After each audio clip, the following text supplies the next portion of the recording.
Aquí estamos entonces, ¿en qué película de la saga de Harry Potter los personajes libran una batalla en un tablero de ajedrez gigante? Y la respuesta correcta es Harry Potter y la Piedra Filosofal, que fue la primera de la saga de estas 8 películas. La historia sigue a Harry Potter, un niño de 11 años que descubre que es mago y es enviado a un colegio de magia y hechicería. Allí va a conocer a sus amigos y compañeros de aventuras. Y en esta escena logran derrotar al ajedrez mágico. Eso. A Chris le encanta esta película. Me encanta esta película. De hecho, me pagaron muy bien por hacerla.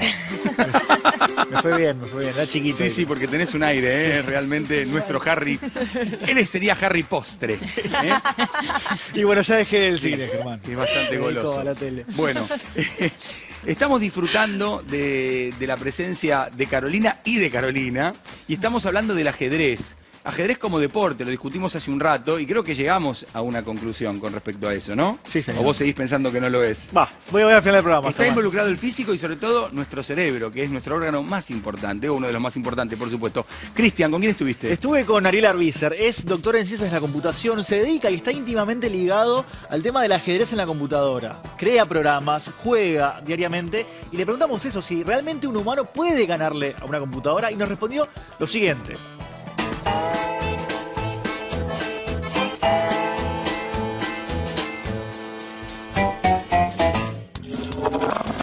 ¿El humano es capaz realmente de ganarle a una computadora en el ajedrez?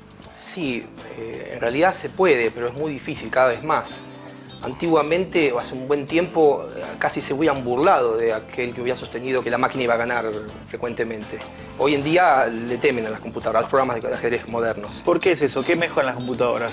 Hay muchas mejoras. Por un lado, es cierto que las máquinas son muchísimo más rápidas que lo que eran antes, y gracias a que son más rápidas, se pueden aplicar métodos que antes no se podía aplicar, no tenía sentido aplicar. Una búsqueda selectiva, una categorización de las posiciones. Hoy en día prácticamente se puede decir que pasan el test de Turing. El test de Turing es la posibilidad de hacer que una máquina pase por humano, un humano muy inteligente, ¿no? Y pensando en el juego en sí, ¿cómo es que una computadora interpreta lo que yo quiero hacer? Claro, esa es la visión del humano, que cuando uno hace una jugada y la máquina responde bien, estaría pensando que la máquina adivinó, interpretó el plan que yo tenía escondido. La realidad es que es un juego con características matemáticas, es un juego de información perfecta, quiere decir que los dos ven lo mismo, no hay ninguna información oculta, sin azar, no hay ningún mecanismo de azar involucrado. Es de suma cero, o sea que uno gana y el otro pierde, o pueden empatar, pero no hay más que un punto en juego. No, acerca del nivel, ¿la computadora puede jugar de distintas maneras? Sí, y el nivel de juego, que es lo que uno elige al principio, que da la dificultad, qué tan difícil va a ser poder ganarle, está dado por el nivel de profundidad del pensamiento de la máquina. Es decir, cuántos niveles de profundidad tiene que pensar una jugada. O sea, por ejemplo, pienso una jugada, pienso en las respuestas posibles del otro, pienso en las respuestas que yo le voy a hacer a esas respuestas. A medida que se sigue en esa exploración, cuanto más se siga, se determina un nivel más difícil. Por eso la máquina tarda mucho más en un nivel más alto que en un nivel más bajo, ¿no? Ariel, muchísimas gracias por tu tiempo. Aprendimos muchísimo sobre ajedrez y computadora en Todo Tiene un Porqué. Bueno, mientras veíamos este informe íbamos charlando también a propósito de esto, ¿no? Y le preguntaba yo a Caro Luján, ¿cómo estamos con la máquina en relación a la máquina, en el ajedrez, ¿no? No en forma tuya particular, sino sí, en general. La realidad es que nosotros no competimos con la máquina, más que algunos matches que se han hecho de exhibición o de pruebas. Más que nada por lo vistoso que tiene el hombre inteligente contra la máquina inteligente y quién es más inteligente. Un debate que quizás para los ajedrecistas en sí no tiene mucho sentido, pero sí para el público en general. Yo creo que la máquina todavía no supera al hombre, o sea... Más allá que le ha ganado. Sí, más allá de que ha ganado algunas partidas, no supera aún, no supera al hombre. El juego sigue siendo, digamos, infinito, no tiene una respuesta, no hay solución. Pero yo te decía recién... No hay juego perfecto, ponele. Y te lo reitero ahora al aire, y es que la computadora lo que tiene es esa frialdad absoluta de solamente calcular, Sí. y llegar... Sí, mucho, no se quizás cansa mucho más lejos que un hombre, que no se cansa, claro. Y no solo eso, tiene incorporada una base de datos de millones de partidas que vos Por eso tenés que digo, andar recordando y recurriendo a la memoria visual y que la máquina... Así todo vos me decís, no supera al hombre. Sí, es que tiene sus puntos, digamos, flojos en comparación al hombre. El principal para mí es la creatividad que la máquina todavía no consigue tener. Y después hay un montón de posiciones a las que la máquina le cuesta evaluar. Pero ¿cuánto hay de creatividad en el ajedrez y cuánto hay de matemática pura? Muchísimo, muchísimo de creatividad. O sea, vos tenés jugadas que podés calcular y tener un cálculo concreto en situaciones muy lineales, como yo explicaba antes de la amenazo la dama, saca la dama, la corro, o amenazo jaque mate en 3 jugadas, como muy previsible, que obviamente tanto la máquina como cualquier jugador profesional lo ve al toque. Pero después hay un montón de posiciones, que son la gran mayoría, que se dan en el alto nivel, o sea, no en el amateur, donde es muy fino, o sea, la evaluación, donde no depende de comerte una pieza, la ventaja, sino de tener un final a futuro que va a ser mejor o una casilla que va a ser fuerte Pero eso para la máquina lo determinadas calcula cosas. también. No con tanta precisión, Pero porque entonces- no es tan concreto el cálculo en ese sentido. como- Ahora, Caro, decís, bueno, la máquina tiene un montón de millones de jugadas incorporadas, ¿no? Sí. ¿Se conocen todas las jugadas posibles en el ajedrez o siempre aparece algo nuevo? Siempre aparece algo nuevo, es lo que decía antes, no hay un juego perfecto. Obviamente si te pudieras conocer todas las posiciones que hay en el mundo, serías campeón del mundo probablemente. Es muy complicado tener eso, pero sí, para mí todavía la máquina no, y de hecho los matches que se han hecho siguen siendo muy comerciales, o sea, la mayoría de los ajedristas pensamos de que esa partida que perdió Kasparov, IBM le pagó, dije una marca quizás, pero Está diciendo algo peor, que se dejó ganar. es que probablemente sí. O sea, o lo hizo como... Yo no creo que a Kasparov le haya motivado ganarle a una máquina como si le hubiera motivado ganarle a Karpov o salir campeón del mundo o ser campeón del mundo durante una década. Creo que el desafío va más por ahí. Yo creo que ese match fue más bien comercial. Y es lo que pensamos la mayoría en general. No lo vemos a Kasparov con la misma motivación que con todo lo demás. Mismo hoy en día, vos me decís, ¿qué preferís? ¿Ganar el campeonato del mundo o jugar con una máquina? Ganar el campeonato del mundo. No, Igual con no algún lo aparato sentimos debe ser como- jugado, ¿no?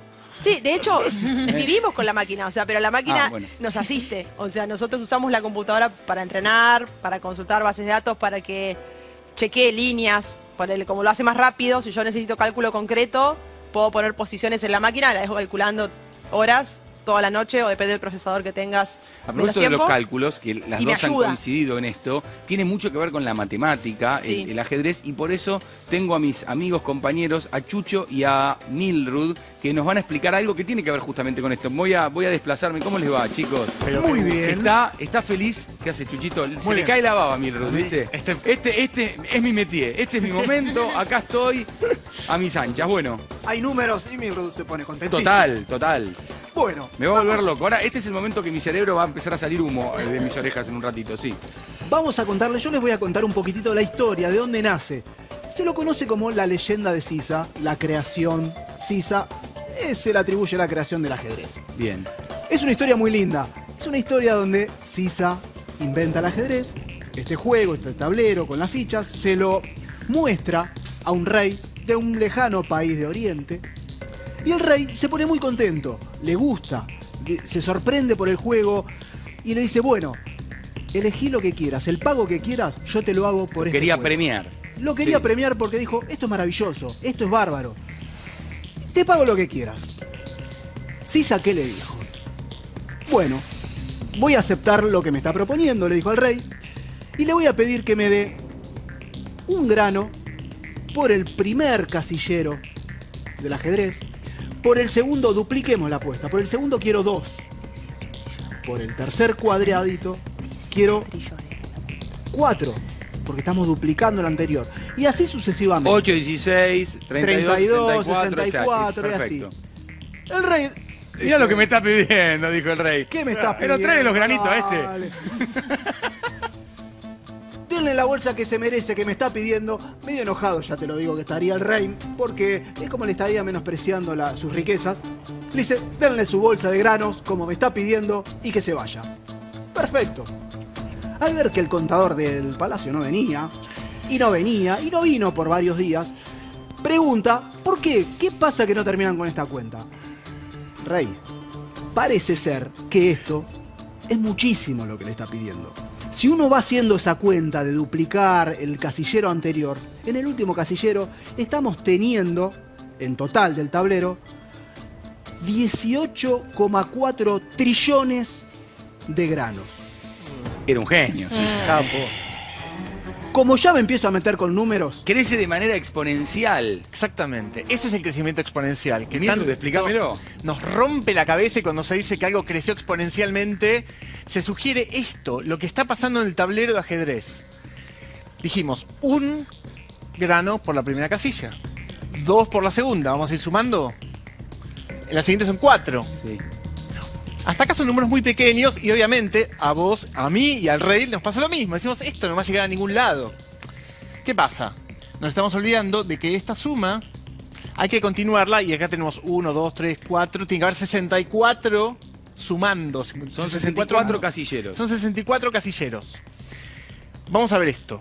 Esto es lo que se llama 2 elevado a la 0, esto es 2 elevado a la 1, esto es 2 elevado a la 2, esto es 2 elevado a la 3. Esto es hasta 2 a la 64, hasta la 63, porque son 64 casillas. Y cuando uno empieza a sumar todo esto, la suma completa da, es muy interesante, porque 1 más 2 es el anterior de 4, es 3 que es el anterior de 4, más 4 es 7 que es el anterior de 8. Uno puede hacer una manipulación algebraica y la suma completa da 2 a la 64 menos 1, el detalle. ¿Y eso te da 18 trillones? Eso da 18 trillones y lo podemos entender quizás, o aproximarnos a entenderlo, por el hecho de que 2 a la 10 es aproximadamente 1000. Así que 2 a la 64 es 1000. 6 veces eso. 6000 por 1000 por 1000 por 1000 por 1000 por 1000. Ahí ya tenemos trillones. Es un número enorme, mirá, ahí lo tenemos escrito. Oh, Dios mío. Es toda esa cantidad de granos. ¿Y cómo hizo el rey, che? Como hizo, tiró. Lo que hizo el rey fue tirar el rey porque perdió la partida. No podía pagar. Hay distintas cortó la versiones. cabeza. Se cortó la cabeza. algo hizo. Son unas versiones. Esa cantidad de granos de arroz se ha calculado así de inmensa como es, como que, por ejemplo, si vos armás un rectángulo de 60 metros por 60, podés ir hasta la luna. Si cubrís la superficie de la Argentina completa, la cubrís hasta 18 metros. Hay distintos cálculos según si el arroz estaba hervido o no, viste que ocupa distintas cantidades. 18 Si vos, trillones. si vos pones un grano de arroz al lado del otro, podés ir hasta Alpha Centauri, que es la estrella más cercana a la Tierra, que son 4 años luz. Puedes ir y volver. Si pones todos esos granos, uno después del otro. Qué locura. Es Bueno, una locura. algo más tenían, porque Sí. yo ya estoy tratando de meterme Por en tema. supuesto. ¿Por qué el tablero tiene 8 casillas por lado? Hay muchas relaciones entre la matemática y el ajedrez. A ver. Por supuesto que no empezó con un tablero de 8 casillas, probablemente haya empezado más grande o más pequeño, y eso va evolucionando, porque los juegos tienen eso, digamos. A veces uno diseña un juego de entrada, pero siempre hay como un ajuste. Un tablero 8x8 se supone que no es ni tan chico para que se trabe, ni tan grande para estar demasiado disperso. Pero tiene una razón de ser que sean 8. Hay otro motivo que es curioso y que es interesante de ver. Si vos tenés que cortar un cuadrado, como el tablero, en 8 filas por 8 columnas, es bastante fácil. Siguiendo la lógica que teníamos antes, lo divido a la mitad, lo divido a la mitad cada mitad, y cada uno de estos por la mitad. Para hacer las cuentas geométricas de cómo construir un tablero es muy fácil. Ahora, ¿qué haces si vos querés cortar esto en 7, por ejemplo, las filas? Es más raro, digamos, tenés que empezar a ver, bueno, no es la mitad, porque pongo 3 de un lado, 4 del otro, se te complica. Eso facilita bastante.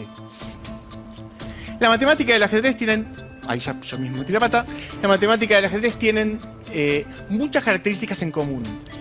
La matemática se construye sobre axiomas, que son como las reglas del juego del ajedrez. Hay una equivalencia muy fuerte. Y además en la matemática, sobre esos axiomas uno construye teoremas, y de esto Carolina nos va a poder hablar, lo que son las aperturas y los cierres de las partidas, que uno estudia especialmente eso porque ya sabe cómo resolver. Cuando empieza una partida, las aperturas ya están estudiadas, y lo mismo los finales, son como un análogo de los teoremas de la matemática, y de hecho ha habido muchos ajedrecistas, incluso campeones mundiales, que han estudiado después matemática, como Lasker y Botvinnik, y ha habido matemáticos que se dedicaron Al ajedrez. a estudiar el ajedrez, entre ellos Gauss, un genio de la matemática, Donald Knuth, que es otro genio de la computación, que estudió mucho todo lo que nos decía Ariel Arbizar, un amigo, le mando un saludo especial, y Leonard Euler. Leonard Euler estudió especialmente el problema de recorrer un tablero con un caballo de ajedrez. El caballo, que es la pieza más singular, porque todos sabemos... Va en L. Que va en L. Ujú. Cuando está acá puede ser 2 y 1, o 1 y 2, o algo así. Digamos, son las únicas posibilidades. Si estás en el centro tenés muchas movidas, y acá tenés pocas. El desafío es encontrar un recorrido que pase una y solo una vez por cada casilla del tablero. Eso se puede hacer y es muy interesante. ¿El caballo puede pasar una y solo una vez por cada uno de los casilleros? Puedes hacer un recorrido que va ¿Y esto se puede pintando, cumplir? se puede ¿Sin cumplir repetir? sin repetir. Y sin soplar. Y sin soplar. Bueno, eso ya para otro programa, vamos a estar 3 horas acá, pero después quiero que me expliques eso también. Con gusto. Porque ¿lo pudo hacer, Chucho? No, si no sé las tablas. Las reglas. No, las tablas. No decís que tenés que saber matemática para jugar al ajedrez. Yo no te sé las tablas, no te sé No, jugar al Chucho, ajedrez. mira. ¿Sabés jugar al ajedrez? Sé mover las piezas, no sé jugar la estrategia, todo lo que nos Pero habrá lo del claro. caballo, esto que te dijo el del caballo, ¿lo Lo probaste? entendí, no lo probé. Ahora me quedé con ganas. Bueno, igual tenemos que hacer una pausa porque no tenemos tiempo. Hacemos la pausa y venimos otra vez aquí con el tema del ajedrez. Ya estamos.